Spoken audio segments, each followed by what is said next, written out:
చేయను ప్రేక్షకులందరికీ శుభాకాంక్షలు. మనం ఏప్రిల్ నెల మాస ఫలితాలు చెప్పుకుంటాం. ఇప్పుడు శుక్లాం భరధరం విష్ణుం శశివర్ణం చతుర్భుజం ప్రసన్నవదనం ధ్యాయేత్ సర్వవిఘ్నోపశాంతయే అగజా ఆనన పద్మార్కం గజానన మహర్నిశం అనేకదంతం భక్తానాం ఏకదంతముపాస్మహే ఏకదంతముపాస్మహే. ఓం శ్రీ మాత్రే నమః. ఓం శ్రీ గురుభ్యో నమః. మనం ఏప్రిల్ నెల మాస ఫలితాలు చెప్పుకుంటున్నాము. ఏప్రిల్ మాస ఫలితాలు చెప్పుకునేటప్పుడు ముందుగా 12 రాసులకి ఈ మాసంలో ఎటువంటి గ్రహచార ఫలితాలు ఉంటాయి, అది మంచివా చెడ్డవా అన్నది మనం గోచారాన్ని చూసుకుని చెప్పుకుంటాము. అది ముందుగా 12 రాసుల్లో ముఖ్యమైనది. ఇప్పుడు తదుపరి రాశి మిథున రాశి. మిథున రాశికి అధిపతి బుధుడు. ఇప్పుడు మిథున రాశిని లగ్నంగా తీసుకుని గ్రహాల సంచారం ఎలా ఉందో చూడాలనంటే మిథున రాశిలోనే గురువు ఉన్నారు, ఇందులోనేమో సింహంలో కేతు ఉన్నారు, కుంభంలోనేమో రవి, కుంభంలోనేమో రాహువు బుధుడు కుజుడు ఉన్నారు, మీనంలోనేమో శని రవి ఉన్నారు, మేషంలో శుక్రుడు ఉన్నారు. ఇది ఏప్రిల్ 1వ తారీఖుకి గ్రహాల స్థితిగతులు. ఇక ఈ గ్రహాలు ఏప్రిల్ నెలలో ఎలా మారుతున్నాయి అని అంటే కనుక ఏప్రిల్ 15వ తారీఖున రవి మీనంలో ఉన్న రవి మేషంలోనికి వెళ్తారు. ఏప్రిల్ 11వ తారీఖున కుంభంలో ఉన్న బుధుడు మీనంలోనికి వెళ్తారు. అలాగే ఏప్రిల్ 3వ తారీఖున కుంభంలో ఉన్న కుజుడు మీనంలోనికి వెళ్తారు. అట్లాగే ఏప్రిల్ 20వ తారీఖున మేషంలో ఉన్న శుక్రుడు వృషభంలోనికి వస్తారు. ఇది గ్రహాల మార్పు. మిథునంలో ఏమేమి ఉంటాయి, ఏమేమి నక్షత్రాలు ఉన్నాయంటే మృగశిర 3, 4 పాదాలు, ఆరుద్ర 4 పాదాలు, తర్వాత పునర్వసు 1, 2, 3 పాదాలు మిథున రాశిలో ఉంటాయి. ఈ రాశి వాళ్ళకి ఎలా ఉంటుందంటే ఈ మాసం అంతా కూడా బాగానే ఉంటుంది, అంత బాధలు కష్టాలు ఏముండవు, బాగానే ఉంటుంది.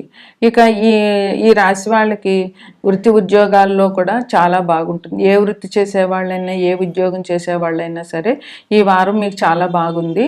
అందువల్ల మీరు జాగ్రత్తగా పని చేసుకోవచ్చు, ఎటువంటి ఇబ్బందులు మానసికంగా పెట్టుకోని అవసరం లేదు. ఇంకా మీరు ఏది అనుకుంటారో అది జరుగుతుంది అనమాట. మీరు మనసులో ఏ కోరిక ఉందో అది మీరు తప్పకుండా మీకు నెరవేరే అవకాశాలు 100కి 90 వరకు అవకాశాలు చాలా ఉన్నాయి. ఇంకా ఆరోగ్యం విషయం చూసుకోవాలంటే కుటుంబంలో ఎవరికి ఆరోగ్య సమస్యలు అనేటటువంటివి ఉండవు. అందుకని అనారోగ్యం వస్తుందేమో అని భయపడాల్సిన పని లేదు. ఆరోగ్యంగానే ఉండండి, ఉంటుంది కూడా. ఆర్థికంగా కూడా మీకు బాగానే ఉంటుంది. ఏ రకమైన ఏ రంగంలోంచి మీరు డబ్బు రావాలనుకుంటున్నారో, ఎన్ని రకాలుగా మీరు వ్యాపారాలు చేసినా, ఏ ఉద్యోగం చేసే వాళ్ళకి ఉద్యోగస్తులకి బాగానే వస్తుంది, వృత్తి వ్యాపారాలు చేసేవాళ్ళు వృత్తులు చేసుకునే వాళ్ళకి వస్తుంది, వ్యాపారాలు చేసుకునే వాళ్ళకి వస్తుంది. అందువల్ల ఆర్థికంగా ఇబ్బందులు ఏమి ఉండవు. కుటుంబంలో మీరు అందరూ మీ కుటుంబ సభ్యులు ఒకళ్ళు 2 4 10 మంది ఉన్నా కూడా అందరిది ఒకే మాట అవుతుంది. మీరందరూ ఒకటే మాట మీద నిలబడడం వల్ల దానివల్ల మీ అందరికీ 10 మందికి సుఖం సంతోషం ఉంటుంది. దానివల్ల మీకు బయట వాళ్ళ దగ్గర నుంచి మంచి పేరు కూడా ఉంటుంది. కుటుంబం బాగుంటే, కుటుంబంలో అందరూ ఒక మాట మీద ఉంటే అది సంఘంలో అందరికీ కూడా చాలా మంచిగా ఉంటుంది అనమాట. ఇంక మీరు పట్టిందల్లా బంగారం అన్నట్టుగా ఉంటుంది ఈ నెల మీకు. అందువల్ల ఇబ్బందులు ఏమి ఉండవు. చాలా విందులు వినోదాలతో కాలక్షేపం చేస్తారు, ఆనందంగా ఉంటారు. అందువల్ల మీరు అందరితో సహాయకరంగా ఉంటారు. అందువల్ల మీరు చక్కగా విందులతోటి ఆర్భాటాలతోటి ఉంటారు. చాలా ఏ పని చేసినా కూడా ఆర్భాటంగా చేస్తారు మీరు. అది మీ లక్షణం అన్నమాట. ఇంకా మీరు బంధుమిత్రులను కలుసుకోవడము, వాళ్ళు మీ ఇంటికి రావడం, మీరు వాళ్ళ ఇంటికి వెళ్ళడము, వాళ్ళతో చక్కగా టైం స్పెండ్ చేయడము, ఇట్లా ఉండడం మూలంగా మనసు విప్పి మాట్లాడుకోవడం మూలంగా మీకు చాలా మంచి జరుగుతుంది. అదే విందుగా కూడా జరుగుతుంది అనమాట. ఇంకా విద్యార్థులకు కూడా మంచి ప్రయోజనాలు ఉన్నాయి. మీరు కష్టపడి చదివితే మీరు తప్పకుండా మీరు అనుకున్న గోల్ చేయగలుగుతారు. అందువల్ల కష్టపడి చదివితే చక్కగా మీకు మంచి మార్కులు వస్తాయి, మంచి సీట్ వస్తాయి. దానివల్ల కష్టపడడం మాత్రం 1-2 నెలలు కష్టపడాలి, తర్వాత మంచి ఫలితాలు మనం అందుకోవడానికి జరుగుతుంది అనమాట. ఇంకా భార్యాభర్తల మధ్య విభేదాలు అనేవి తగ్గిపోయి మీకు భార్య సుఖం బాగా జరుగుతుంది అనమాట. అంటే మీ భార్య మీ మాట వినడము, మీరు చెప్పిన దానికి తలూపడము, అంతేకాకుండా తను మంచి చెడు ఆలోచించడం, అందువల్ల మీ కష్టాన్ని తను గుర్తించడం వల్ల మీ భార్య సౌఖ్యం బాగానే ఉంటుంది.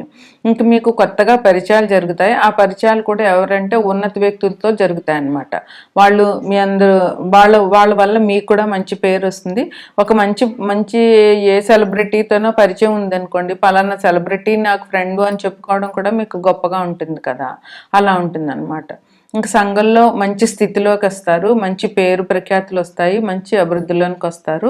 మీకు ఆకస్మికంగా ధనం దొరికే అవకాశాలు కూడా ఉన్నాయి. ఆకస్మిక ధన లాభం ఉంటుంది. ఇంకేంటంటే మీకు మంచి తెలివితేటలు ఉంటాయి. ఎందుకంటే బుధుడుకి తెలివితేటలకి కారకుడు. ఆయన రాశిలోనే మీరు పుట్టారు కనుక కొంచెమైనా మిగతా వాళ్ళకంటే కొంచెమైనా తెలివితేటలు మంచిగా ఉంటాయి. అంతే మంచి మేధస్సు ఉంటుంది మీకు. అంతేకాకుండా నిరంతరం మీరు పుస్తకాలు చదవడం అనేటటువంటిది మీకు చాలా మంచి జరుగుతుంది. అది కూడా చేసుకోండి. పుస్తకం చదవడం అలవాటు చేసుకుని ఉన్న వాళ్ళకి సరే, లేని వాళ్ళు పుస్తక పఠనం చేయడం వల్ల మనకి ఎంతో విజ్ఞానం పెరుగుతుంది పుస్తకాలు చదవడం వల్ల. అందువల్ల మీరు ఇంకా ఈ మాసంలో ఏమున్నాయి అని అంటే కనుక రేపు 2వ తారీఖున హనుమత్ జయంతి ఉన్నది. హనుమంతుడు తెలంగాణలో హనుమత్ జయంతి 2వ తారీఖునే చేస్తారు. 20వ తారీఖున ఈ నెల 20వ తారీఖున ఏప్రిల్ 20వ తారీఖున అక్షయ తృతీయ పండుగ ఉంది. వైశాఖ మాసంలో అమావాస్య 17 వెళ్ళిపోతుంది, 18 నుంచి వైశాఖ మాసం వస్తుంది. అందువల్ల మీకు అక్షయ తృతీయ పండుగ అంటే లక్ష్మీనారాయణని గంధంతో అలంకరిస్తారు. అందువల్ల ఇది చాలా విశేషమైన పండుగ. మా లక్ష్మీనారాయణ దర్శనం చేసుకోవడం చాలా మంచిది. ఇంకొకటి ఏంటంటే ఈ సంవత్సరం అందరూ అన్ని రాశుల వారు కూడా కాలభైరవాష్టకం చదవడం చాలా మంచిది. ఇంకొకటి ఏంటంటే ప్రతిరోజు హనుమంతుని దర్శనం చేసుకోవడం చాలా మంచిది. ఈ సంవత్సరంలో చేయవలసిన 2 ముఖ్యమైన పనులు ఇవి: కాలభైరవాష్టకం రోజు చదవడము, 2 హనుమత్ దర్శనం చేసుకోవడము. ఒకవేళ రోజు చేయలేకపోయినా మంగళవారం శనివారం అయినా ఆ హనుమంతుని దర్శించుకోండి. ఆయన గుళ్ళో ప్రదక్షిణాలు చేయడము, హనుమాన్ చాలీసా చదవడం లాంటి పనులు చేస్తే మీకు ఇంకా సౌఖ్యంగా ఉంటుంది. ఇవి ఈ మాస ఫలితాలు మీకు. తదుపరి రాశి కుంభరాశి. కుంభరాశికి అధిపతి శని భగవానుడు. కుంభరాశిలో ఏమేమి ఉంటాయంటే ధనిష్ట 3-4 పాదాలు, శతభిషం 4 పాదాలు, పూర్వభాద్ర 1, 2, 3 పాదాలు ఉంటాయి. వీరికి ఈ కుంభరాశికి అధిపతి శని భగవానుడు. ఆయన ఎక్కడున్నారంటే కుంభరాశికి 2వ ఇంట్లో, అంటే మీనరాశిలో శని రవులు కలిసి ఉన్నారు. 3వ ఇంట్లో అంటే మేషంలో శుక్రుడు ఉన్నాడు. 5వ ఇంట్లో గురువు ఉన్నారు. 7వ ఇంట్లో కేతు ఉన్నారు. కుంభరాశిలోనే లగ్నంలోనే రాహువు, బుధుడు, కుజుడు ఉన్నారు. అంటే లగ్నంలో ఎన్ని పాపగ్రహాలు ఉన్నాయి? బుధుడు పాపులకు పాపు, మంచి వాళ్ళకి మంచిను. ఇంకా రాహువు, కుజుడు ఇక్కడే ఉన్నారు. అయితే ఈ గ్రహాలు కూడా ఇక్కడే ఉండవు. ఇప్పుడు 15వ తారీఖున ఏప్రిల్ 15వ తారీఖున రవి మీనరాశి నుంచి మేషరాశికి మారిపోతారు. అది మేష సంక్రమణ అంటారనమాట. అలాగే ఏప్రిల్ 11న బుధుడు కుంభంలో నుంచి మీనంలోనికి వెళ్ళిపోతారు.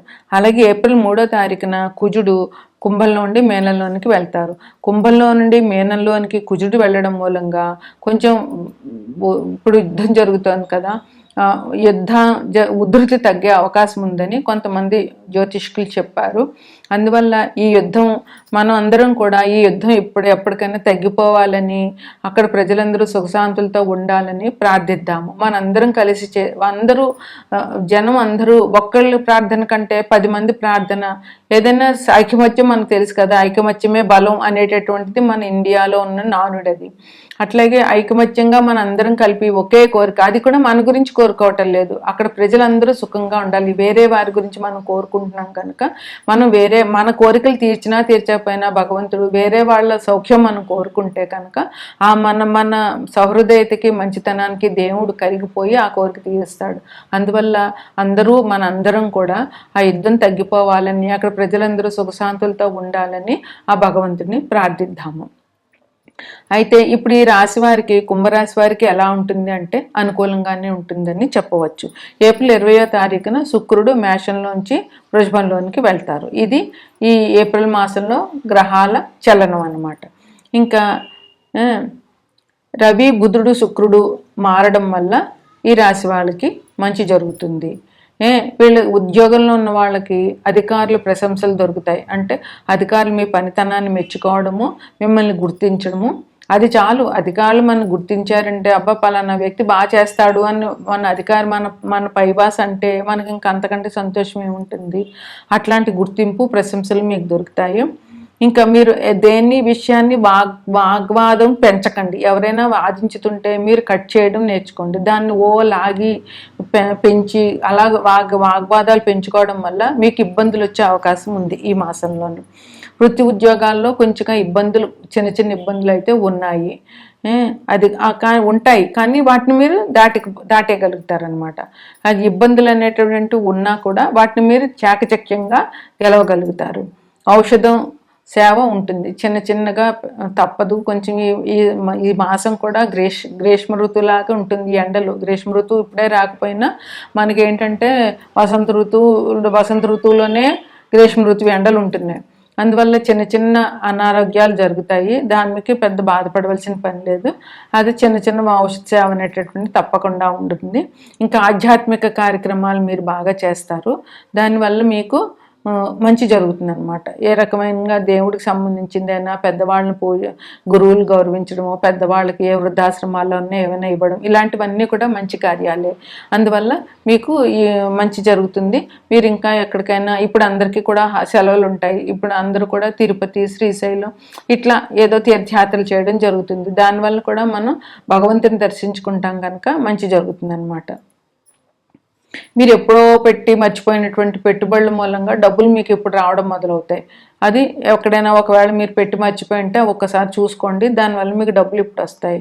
మీకున్నటువంటి సమస్యలన్నిటికీ కూడా పరిష్కారం మీరు చేయగలుగుతారు. అట్లాగే దైవబలం మీకు చాలా బాగుంది. అందువల్ల మీకు ఇబ్బందులు లేవు. ఆ దైవాన్ని ఇంకా ఎక్కువగా పూజించండి. సర్క్యులేషన్ వ్యాపారం ఉన్న వాళ్ళకి కూడా బాగుంటుంది. వాహనాలు పాత వాహనాలు అమ్మి కొత్త వాహనాలు కొనుక్కోవడం చేస్తారు మీరు. ఉద్యోగులకు ప్రమోషన్తో కూడినటువంటి బదిలీలు, అంటే మీకు ప్రమోషన్ ఇచ్చి వేరే చోటకి బదిలీ చేస్తారు. దానివల్ల కూడా మీకు చాలా మంచి జరుగుతుంది అనమాట. ఉద్యోగులకు ప్రమోషన్ రావడం కంటే ఆనందం ఇంకేముంటుంది. అలాగే బంధుమిత్రులందరినీ మీరు కలుస్తారు, వాళ్ళతో సంతోషంగా ఉంటారు. అంటే శుభమూలక ధన వ్యయం ఉంటుంది. అంటే ఇది ఇందాక చెప్పాను కదా, ఆధ్యాత్మిక కార్యక్రమాల్లోనూ లేదంటే ఏదైనా శుభకార్యాలు చేయడము, లేదా డొనేషన్లు ఇవ్వడము, లేదా 10 మందికి అన్నదానం చేయడము, వస్త్రదానం చేయడము, గురువులను పూజించడము, వృద్ధుల్ని ఆదరించడము, ఇలాంటివన్నీ కూడా శుభకార్యాలే. ఇలాంటి వాటికి ధనం ఖర్చు అవుతుంది మరి, కానీ ఆ ధన వ్యయం చాలా మంచిది. అలాగే ఇక్కడ ఏప్రిల్ 2వ తారీఖుని హనుమత్ జయంతి. అందువల్ల ఆ రోజు హనుమంతుడిని పూజించడము. ఏప్రిల్ 20వ తారీఖునేమో అక్షయ తృతీయ పండుగ. ఆ రోజు ఈయన యాదగిరి నరసింహస్వామికి గంధంతో లేపనం చేస్తారు. అందువల్ల అది ఆయన్ని దర్శించడము, హనుమంతుని దర్శించడము చాలా మంచిది. ఇంకొకటి ఏంటంటే అన్ని రాశుల వారికి కూడా కాలభైరవాష్టకం పఠించడము ప్లస్ హనుమంతుడిని దర్శించడము ఈ సంవత్సరం అంతా చేయవలసినటువంటి పని. హనుమంతుని ప్రతిరోజు హనుమంతుడి గుడికి వెళ్ళలేకపోయినా కనీసం మంగళవారం, శనివారం అయినా ఆయన దర్శనం చేసుకోండి. ఇవి ఈ రాశి వారికి శుభాశుభ ఫలితాలు.